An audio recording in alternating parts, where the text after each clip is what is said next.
Welcome to the Buddhistisches Tor Berlin podcast. Here we share talks and reflections from our Buddhist center in Berlin, exploring themes such as meditation, ethics, and the path of awakening in everyday life. We are part of the Triratna Buddhist community, and our talks are offered freely in a spirit of generosity. We hope this episode supports your practice and your life.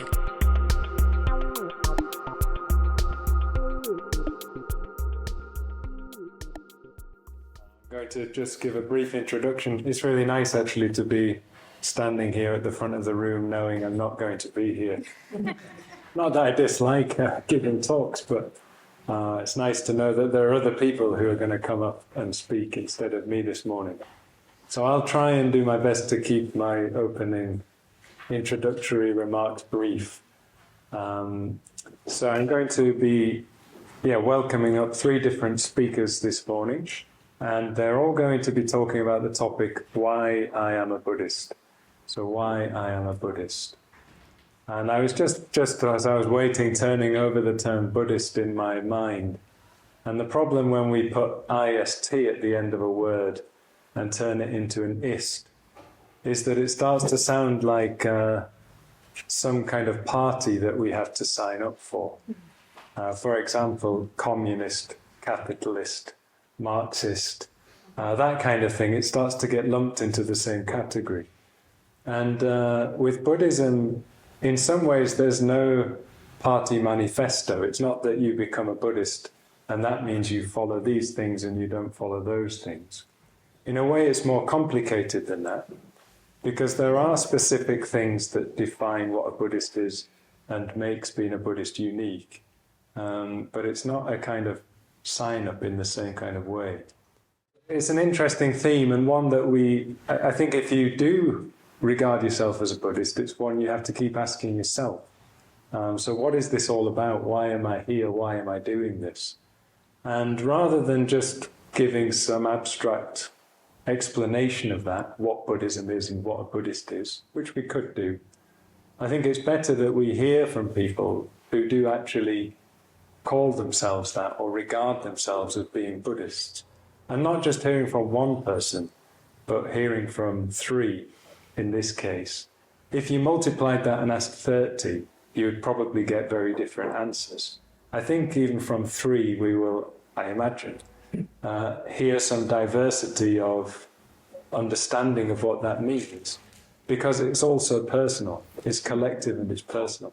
So I think it will just be really interesting to hear what the speakers have to say. Also for yourselves, like I don't know how many of you in the room would say that you regard yourself as Buddhist. Some of you I'm sure would. Peter just put his hand up. Others probably too. Some of you would not say that you're a Buddhist. But maybe you're coming here to explore Buddhism and wondering what's it all about and is it for me? And there's an interesting question. Why would you choose to be a Buddhist and to choose one way of approaching spiritual life and spiritual practice, and therefore say that you don't belong to other types of spiritual practitioner or identify with other types of spiritual practice? So for you, in your exploration, if this is early days for you in Buddhism, it might be interesting to hear the experience of people who've been in a similar place and on a similar journey and decided at some point, I'm a Buddhist. Yeah. So that's what we're going to hear, and I'm sure it will be really interesting and inspiring as well. So first of all, I'm going to ask Erik to come up, and I'm going to say a few words about him as well before he speaks. And we have to microphone everybody. So if you see that one of the speakers hasn't put on the microphone, wave or shout out. And Erik is the expert with the microphone. I'll say more about why in a moment. So Erik told me earlier, because I was not sure of the date, but he's been around since 2022. Is that right? In this centre. Coming along and coming to classes since 2022. And I must have met him not so long after that, because I moved to Berlin in 2023. And when I moved here, Erik wasn't around anymore because he'd gone off on a year, I think, traveling. Is that right? A year? Or Almost more? 2. Almost 2 years, traveling, particularly in India, right? So he went to, if you like, the Buddhist East. And then I just didn't see him for ages. And one day he popped up, I remember, in the room next door, like, oh, I'm back. And it was lovely to see him. And also to see the difference in him. So in that 2-year traveling period, I seemed to see something had changed in Erik, and particularly to do with Buddhism and Buddhist practice. So I'd say before he went, he was interested. And when he got back, it was like he was committed. And what I see in Erik is somebody who's really made up his mind that he is a Buddhist. He wants to deepen his Buddhist practice, and he wants to make a very definite commitment to doing that. So he's decided in the last 6 months or so that he wants to also become a member of the Triratna Buddhist order, which I won't go into the detail, but it's quite it's a lifelong commitment. At some point he'll go on a long retreat and he'll be ordained. He'll get one of these put around his neck. He'll be given a new Buddhist name. And in a sense, he won't be Erik anymore. He'll be this other person that in a sense is already coming into existence and into being. So the ordination will, I'm sure, help him activate those qualities and bring out those qualities he has more and more deeply. So just a couple of them for you in case you've never met Erik or spoken to him. He's such a friendly and generous person. The first time he came around to my place, he brought Tania and me some sweet cake, but he also brought something for our cats. So just very thoughtful. And they loved it. This special cat food from Erik. So he's just always thoughtful, always giving, and looking for ways to give. And he gives a lot to the centre. So he's the microphone expert because he's the podcast man. So it's Erik who records, uploads all the talks, edits them, and makes them available to many people, even outside of Berlin. And that's just one of the ways he's here now, really contributing, giving, making sure that a place like this can run, because we rely on voluntary contribution. And Erik's a real exemplar of that. I also see in Erik someone who is very imaginatively alive, rich imagination, very much exploring Buddhas, Bodhisattvas, different figures that we see pictured around the Buddhist center. And what do they mean? What are they maps of internally and in our psyche and in our imagination? And I see that coming more and more alive for Erik when we talk, is his exploration of the inner world and images. So I've got no idea what he's going to say, but I'm sure it's going to be rich, imaginative, and generous offering to all of us. So let's give him a warm round of applause.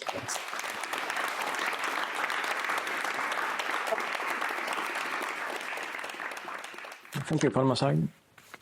Well, so am I Buddhist? He just called me a Buddhist. When I do receive my tax declaration in Germany, and there is a field called church text, I do select Buddhist, so it's on record. I'm a Buddhist, obviously. But it take me quite a while before I came confident enough to declare my faith to the tax office of Germany. And one particular, maybe unexpected case is that maybe some 10 years ago I decided to adopt a vegan lifestyle. I call myself a vegan. And that came from a good cause, I think, a concern for the animals and for the planet. But what I saw happening after a few years that the original cause got lost and it became more an identity thing. So the choices were more coming from identify as something rather than actually engaging with the original cause. And I had a personal fear that Buddhism could be the same for me. I start practicing because I call myself a Buddhist, not because I actually engaging genuinely with the practices. But at some point it became clear to me, I don't know exactly what it is, but there was a point where it was clear for me that this Buddhism is no longer a side project, something I do on the side of my life. It's basically my whole life orientation, going more and more in the direction of the Buddha, the Dharma, and the Sangha. So I call myself a Buddhist, but why? So when Padmasagara asked me about a week ago if I could say something. I accepted, but I didn't know actually what to say. So what I did was that I went for a walk in Hassenheide, a park over there, and directly I started to think intellectually, okay, so there must be some doctrines and teachings that I like, that makes me want to call myself a Buddhist. Maybe it's the meditation, that's a very good thing that I really appreciate. Is that why I call myself a Buddhist? And yeah, I was trying to solve this intellectually with my mind and trying to figure out what is the answer. And being honest, even the thought came to myself, what is the correct answer?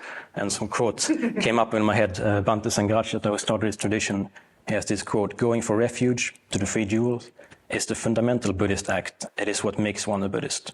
So maybe that's what I should be saying. And well, I came out of the forest area and there was like an opening in this park and I saw the sunset sky. And it's my little prop here. And there was this flower. And we walked up to each other and looked at each other. And without thinking, I knew this is why I'm a Buddhist. So I'll come back to this flower later. It's not the actual flower. I bought it this morning. But it looked somewhat similar. So first a little short few sentences of how I came to Buddhism. So 2 weeks ago, I spoke a bit about it here on the Dharma Day. So just a short, very short recap. So about 10 years ago, I was still living in Sweden. And somehow I had a vision of that liberation is possible and transformation, there is a path of transformation, and that true happiness is something that can be cultivated. But the issue was that I had no path to follow to approach this vision. And I somehow wanted to understand, had a sense of there is something, the truth, whatever that is, and had maybe a little glimpse of it, but I couldn't figure out how to approach this. Until I came to this center on a Saturday class in, it was the end of the COVID period, 2022. And directly when I heard the first Dhamma talk here, I knew exactly, I now finally come in contact with the true teaching leading in the direction that I had this vision of. And at the same time, I also was very appreciative of the meditation as a practice, because at the time there was, like for many other COVID depression, my cat was dying and it was kind of difficult times. And but strangely enough, these reasons, to understanding the truth and getting away from pain, these were the reasons I came to Buddhism, but those are not the reasons I eventually stayed on and become to call myself a Buddhist. So after being at this center for a few months, I joined a foundation course, a one-year course that we offer. And in this course, I came in contact with Buddhist symbolism and art. And that's something that really opened up something completely new to me, coming from an engineering and scientific mind. And here I found myself being completely engaged in something very irrational. And one creative outlet I found from this early on was to focus on building a shrine at home. I loved engaging with the symbolism, arranging them, colors, and seeing what this evokes in me. And I went to the first Friday night for a double meditation. And then after there was a little ritual, a puja. I came for the meditation, but I accepted, okay, I will try out this ritual also. And well, it was quite a shock to me. It's like first reciting old English sounding, like old style English texts. And then at the end, everyone was chanting in some melody in a very strange language I didn't understand. And everyone knew the lyrics and I didn't understand what was going on. And after I had to pull Tarapalita to the side and ask him what was going on in there, like sitting and casting magical spells, like what is this about? So quite skeptical, but yet somehow it touched something in me, this little ritual. And eventually came to, after a few weeks or months, really engage a lot with mantras and rituals and make that an essential part of my practice. So you can say that I discovered something much more greater than my initial motives of getting away from pain and understanding some philosophy. So come in contact with something that can't really put into words, something non-intellectual, mystical, wonderful, and a true beauty in a sense. And I also discovered the joy of being in service, of giving, to participate in helping out in classes and different things at the center. And I could see that from partaking in the study classes, partaking in like shaping up my ethics in my life, meditation, ritual, and engagement with art, it really does work. For me, I could see the effects in my direct life, and I started to get a lot of confidence and trust in, in the Buddha and his teaching, and the community and fellowships that are making this journey together. So I can summarize it as I came to Buddhism looking for answers and escaping suffering, but I stayed on because I found beauty in faith. So coming back to the flower as a symbol. So when I walked in the house in Haida, this flower kind of snapped me out of my thought trying to figure out like some concept of why I'm a Buddhist. But this flower somehow, or similar flower, reminded me of why I'm a Buddhist. So I tried to draw out 3 aspects of the symbolism of the flower that it reminded me of. So one is the aspect of transformation. So in Buddhist art in Asia and India, we would often have specifically a lotus flower, which has this quality of being able to grow out of the mud. So if you've been into India or Nepal, you can often see along the roads like dirty little muddy ponds with a lot of trash in there. But yet how some of these beautiful lotuses, they're just coming through, up through the water surface and up tall above the ground and opening up the most beautiful petals, flowers, and having this quality of dirt not sticking to it. So it reminded me that we too can grow. So there's this myth of development. And from my own experience, when I was out backpacking in Asia, one of my favorite things to do was to make pilgrimages. So seeking out the holy place that I want to visit, making the journey, singing, reciting some mantra on the way, coming there, circumambulation out of reverence, making an offering that I brought, meditating. And somewhere in Nepal or India, I don't know where anymore, I was bowing in front of a Buddha statue. And I realized that I'm just bowing in front of a Buddha statue. I'm really bowing in front of the possibility of awakening. And I felt that this is the greatest privilege of my life, that I have this opportunity to bow and reverence something, an ideal of great beauty and joy. And I thought to myself that to bow in reverence and to be in service of others for the good of the Dharma and helping all beings to be liberated, this is all I want to do in my life. I want to bow in reverence for a great ideal and be in service of others. That will do my whole life. Second aspect of the flower, awakening itself. So it blossoms into full beauty and purity. And so it reminded me that we too can blossom and find our truest, fullest potential. And there's also this aspect of the seed, of that there is already the DNA, so to say, and kind of this myth of discovery and emergence, of just opening up to what is already there from the inside. And putting that in my own experience, some years back I had an image for myself that I felt like a flower bud that desperately wanted to open my petals, but I couldn't find a way to do it. And then I went to a 2-week meditation retreat that focused on basically metta bhavana. And I'm not going into details, but I have a very strong experience. I'm a kind of a visual thinker, so I'm sitting there full of joy after meditating metta bhavana for 2 weeks. And I had this sensation of something growing in my chest, growing up from my throat, coming out of my head. And it was the stem of a flower. And maybe about a meter above my head, it just opens up in a full blooming yellow flower. So I was sitting there full of joy with this flower growing out of my chest. And I wouldn't say meditation is about having fantastical experience like this, but that experience really showed me that, or convinced me that I too can blossom. And the third and last aspect the flower reminded me of is non-attachment. So the flowers, they bloom and they fade. So in this world of the conditioned world that we live in, the beauty and impermanence, they go together. So the flower is beautiful because it is impermanent. It doesn't bloom forever. And some of the things that in my life that it reminded me of that, while many of the things I do are important and beautiful, so it's beautiful to be in a relationship, it's great to have a career, to build a house and stability. That's very beautiful and important to have, but I could see so clearly in my life that they're not giving me any lasting satisfaction that is actually going to give me what my heart is longing for. So that leads that one naturally want to go for refuge, take safety in something that is not dependent on conditions. So that's what we call going for refuge. And it also evokes, I think, this impermanent aspect, the sense of urgency that I have this life, at this particular moment, and will I make use of it? So coming to an end, I can see in my life some of my petals that have opened, many still haven't. However, I have a strong faith that each and one of us, we can blossom. So this is why I'm a Buddhist.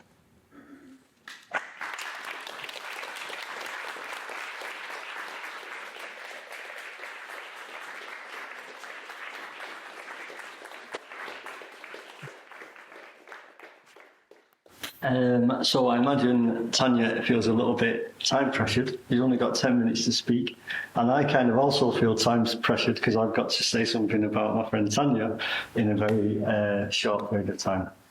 So like Erik, so Tania has been, well, she's actually been around for quite a long time. I've kind of met her, I remember actually when she first arrived at the centre, and the class used to be quite a bit smaller then. And what I remember was how she kind of got very quickly what the place was about, and she started to give her time and energy. At some point then she asked for ordination, and she's been trained for ordination, I think, for around about 7 years. Is that right? 6. Yeah. And I'm really looking forward to Tania joining the order. I hope it won't be that, it won't take that much more long. So Padmasagara was talking about that there is 3 up-and-coming speakers. So I suppose that's on my mind, actually, that I can kind of see that at some point Tania will be sat there, no longer Tania, with a case around the neck, ordained, giving talks. She's up for that. So the main kind of thing that was coming to mind for me, it's interesting, this kind of like what you was talking about, Erik, with the imagination, because the main thing that came to mind for me in relationship to Tania was kind of going to her house. So when you go to her house, you enter the space, and it's very rich with kind of with objects, with images, lots of things that she has bought, found, put together in a particular kind of arrangement. I would say a kind of an arrangement of beauty. And what was also on my mind was kind of Tania's shrine. So she's got a particular shrine. I've seen that change kind of over time. So I've been thinking more and more recently about Tania in the sense of that she is, and I've said this before, at least in writing, that she is what's called in Buddhism a terton. So a terton is treasure finder or treasure revealer. So she's sort of done this externally. She goes, sometimes when she used to be going to the flea market, she would find various things. And it's kind of like the environment that she's created, this kind of space of kind of beauty and interest, image, symbol, is kind of like the external manifestation. Yeah, but actually, what I sense in Tania is that is also the same internally. That she's very rich with image and symbol and treasure. And I kind of get the sense that like this is like her approach in ordination. It's like that he really wants to kind of explode out. So in a sense, the treasure, she will give her treasure, I think, in time. I think it's all there. Kind of, it's been building and kind of getting stored up for quite a long time, actually. So I'm really looking forward to, well, I'm also looking forward to what you got to say today about why I'm a Buddhist, but for also this kind of blossoming of Tania's treasure. Oh, thank you.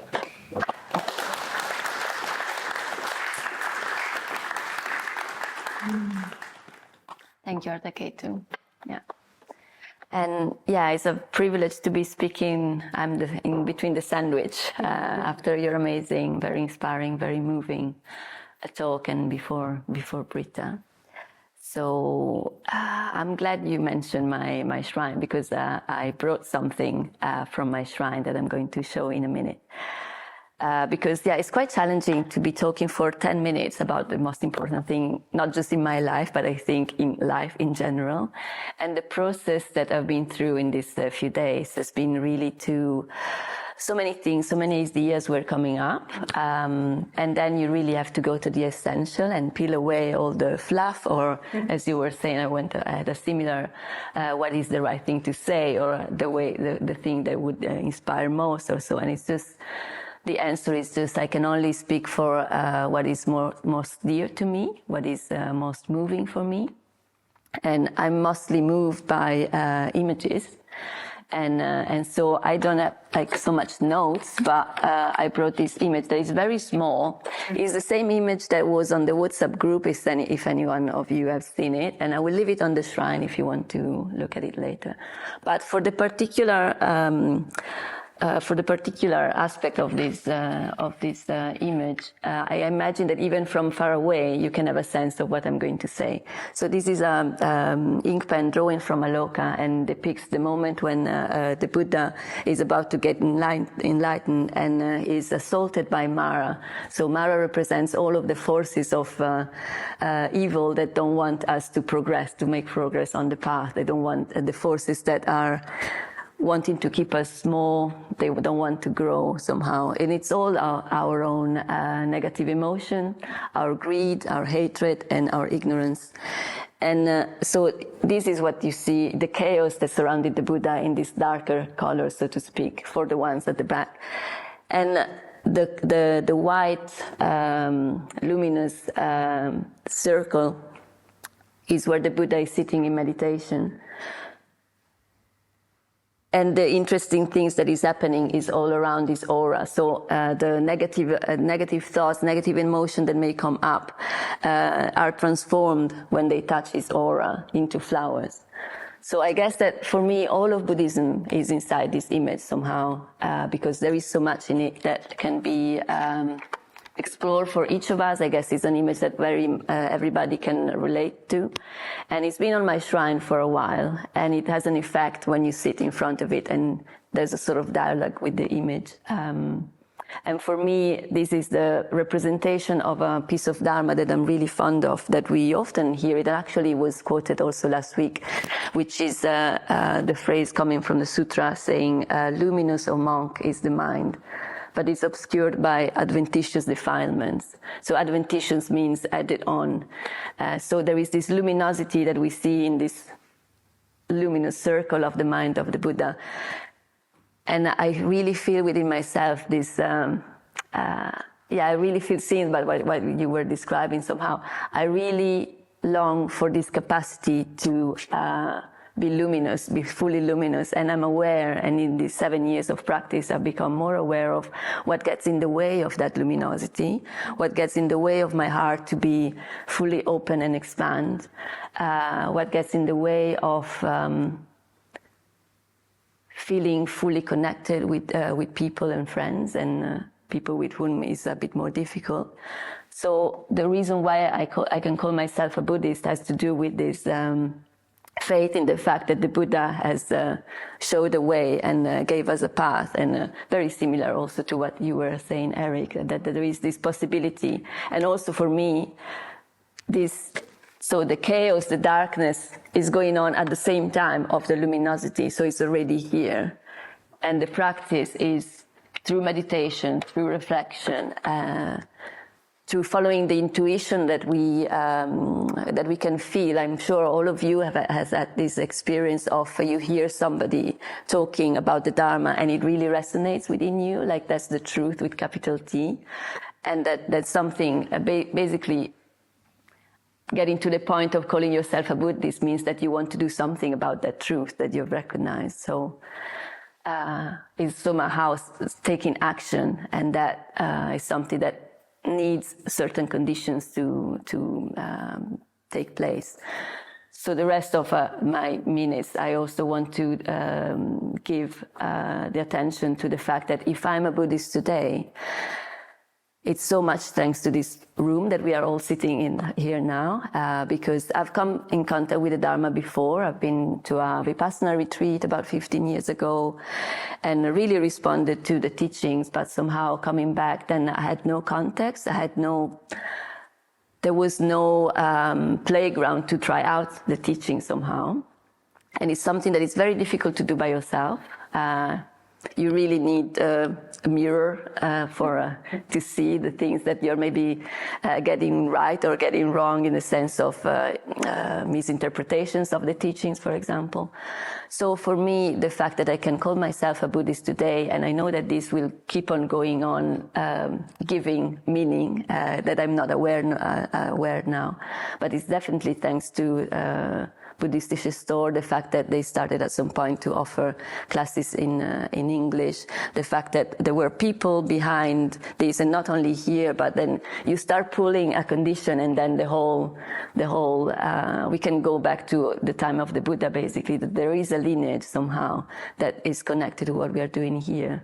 And it's thanks to this place and the people who give the generosity, and because they see the meaning in this, that I have found Buddhism, and that the day that I stepped into Buddhistisches Tor for the first time 7 years ago has really completely changed the rest of my life and enriched it in a way that was not there before, and that also, especially the depth of friendships that I have currently in my life, is something that I have never found anywhere else. So I guess that's enough. It's not perfect, but it's good enough. Neither I am perfect, and it's good enough for me as a place for really explore myself and really coming into more and more a sense of intimacy with my own experience, with myself, and thus intimacy with reality and how I behave with others. And so I'm so thankful for this place. Yeah.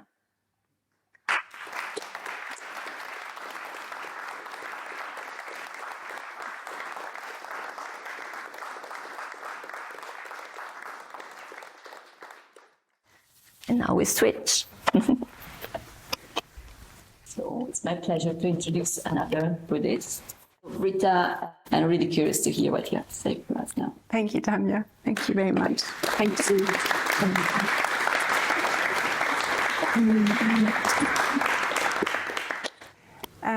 So I'm going to have to take you all in. It's been a while. I've looked at so many people from this perspective. I really love these personal talks, and it's, I don't know, I always find them really moving and connecting, actually. So thank you both for sharing. And so when I first came along to a center like this one in London, I wasn't interested in Buddhism at all, actually. I was, at the time, I was doing a sport. I was free diving with some friends in a club, and that's what I spent my life doing. I would meet up once a week, train in a pool, and then we'd go on weekends. We'd go on these trips, and 3 or 4 or 5 times a year we'd go on longer trips to the sea, and that's the thing I wanted to be doing with my life. I spent all my money and my annual leave on it. And I also had, at the same time, I had a really busy mind.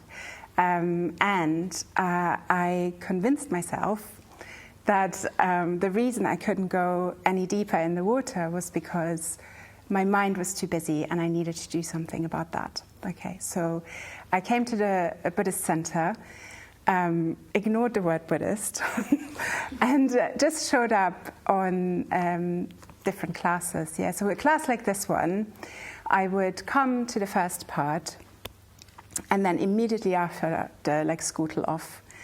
And I can't see too many empty mats, so maybe it isn't a thing that people do here. Mostly, actually, I didn't stay for the break as well, because I felt like while people were really, really friendly, I felt like it was a bit cliquey.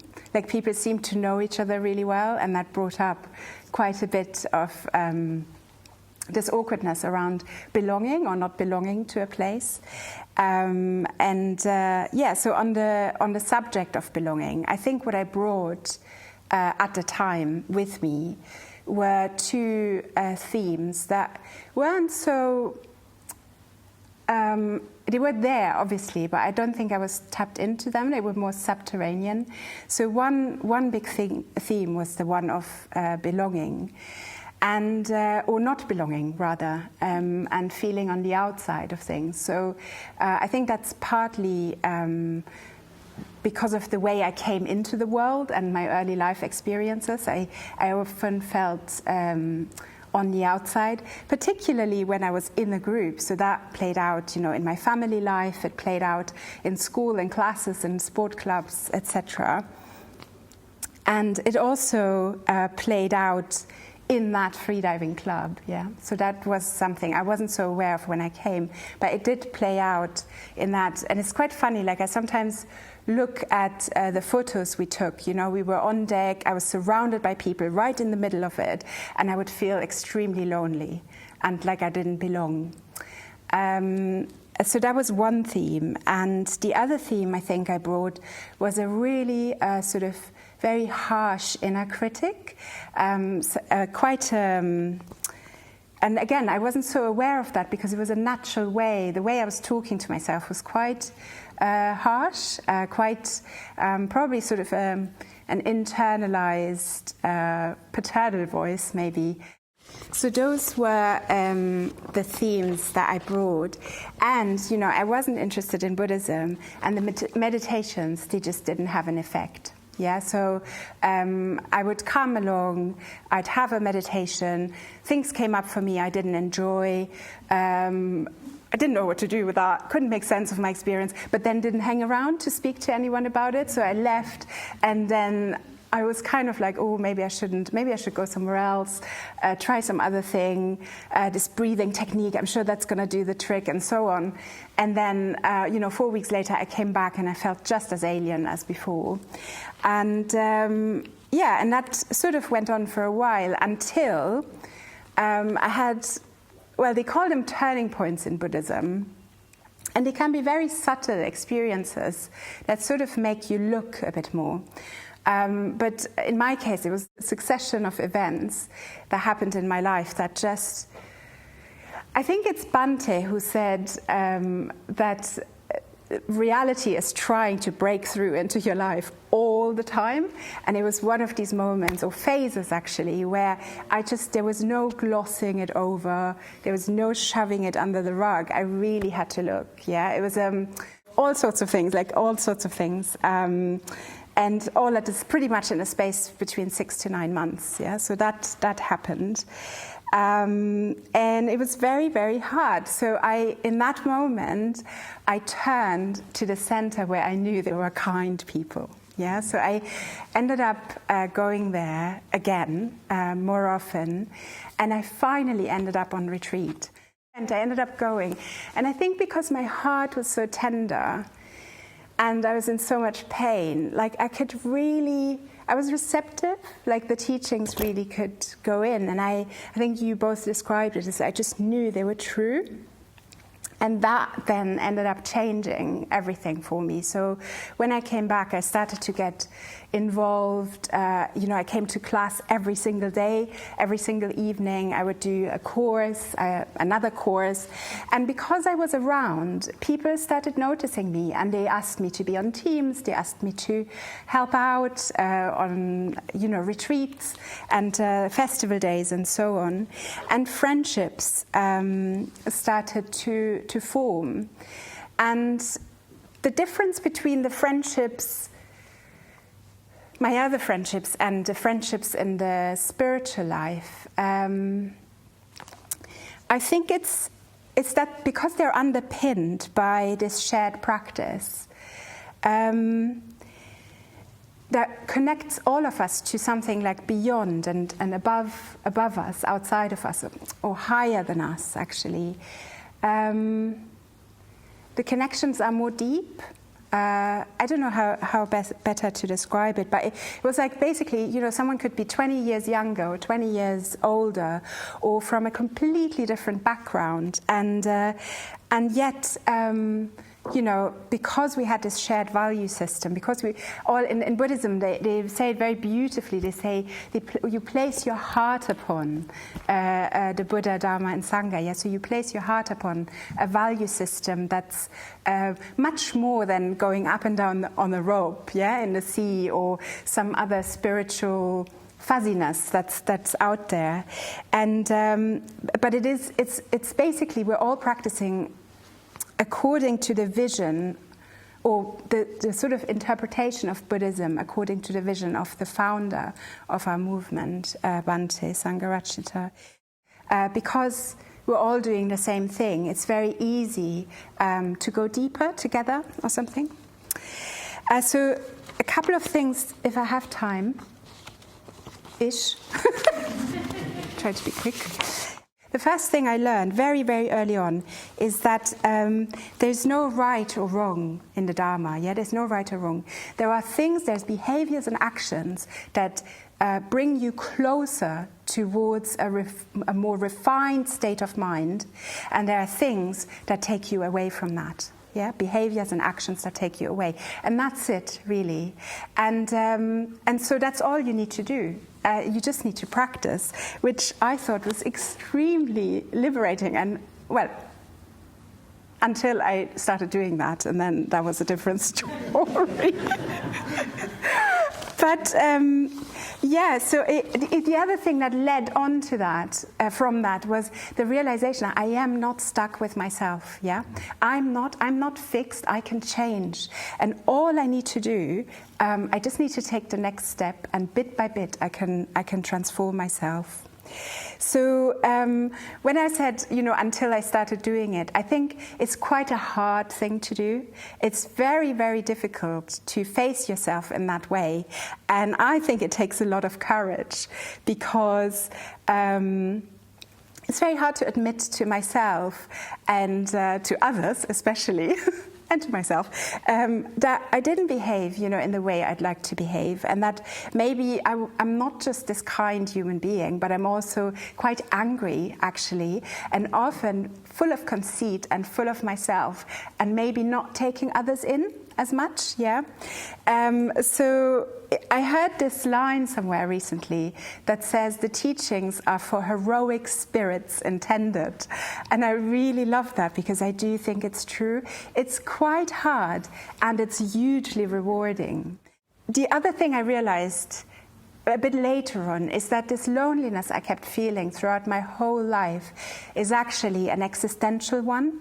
It's part of the human condition. It's part of being a human being with an unenlightened mind, yeah? And that there is like nothing, no one, no partner, no career, you mentioned it, no possession, no nothing can ever hold and complete that feeling of not belonging or of being lonely.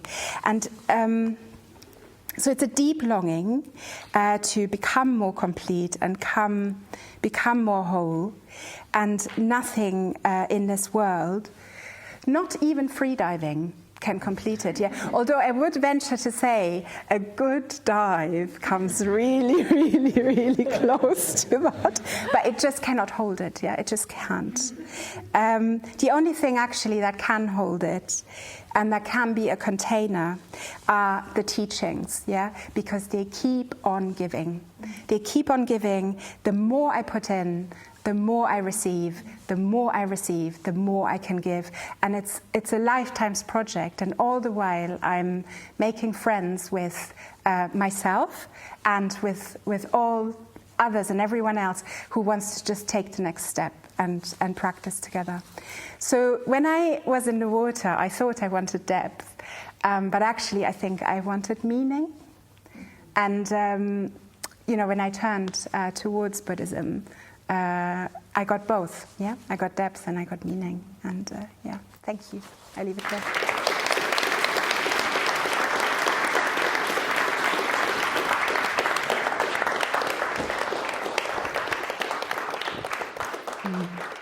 Okay, well, thank you very much to all of you again.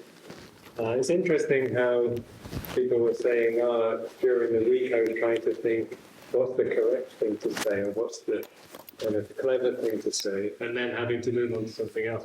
Because I was sat there listening and thinking, what's the right thing to say afterwards to bring it all together and make it all sound brilliant.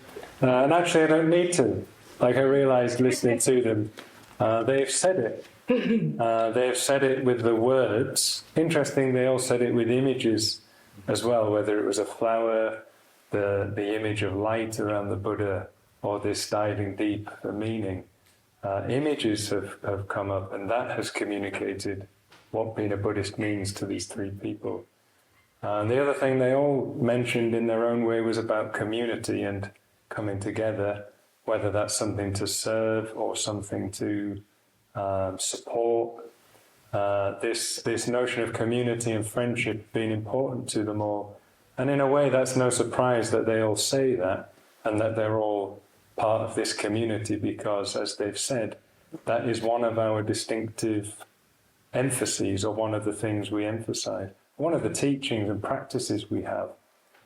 Sometimes people think it's an accident that you come to a centre like this and people are friendly. A little secret, we're not friendly all the time because we've got these things trying to hit us and get in the way that the people here have mentioned. So, but it's not an accident because it's a practice. It's one of the practices that we've been given, is to cultivate metta or kindness and then give that expression. And that finds its fullest expression through friendship and connection with each other as practitioners, and then with people who've got no idea of Buddhism and our families and all the rest of it. So it can kind of spread out. So I think it's lovely that that has come up in the three talks from you, that actually friendship and community is, in a way, one of the most important emphases that we have. So I'm really happy that that came out as a common thread. But you also saw the difference in the three speakers as well, both who they are, what country they're from, how they express themselves, what inspires them. So this is a uniquely individual journey that we all take in community. So I think you've really demonstrated and exemplified something about our Sangha, which is wonderful, and I hope many more people will become Buddhists and join you in that. Yeah. We've not had a space for asking questions, but if you have questions, just stick around at the end and come and ask the three of them. I'm sure they're happy to field any questions or comments that you've got about what you've heard this morning. So take the opportunity to do that. And hope to see you next time. Let's give these three another round of applause.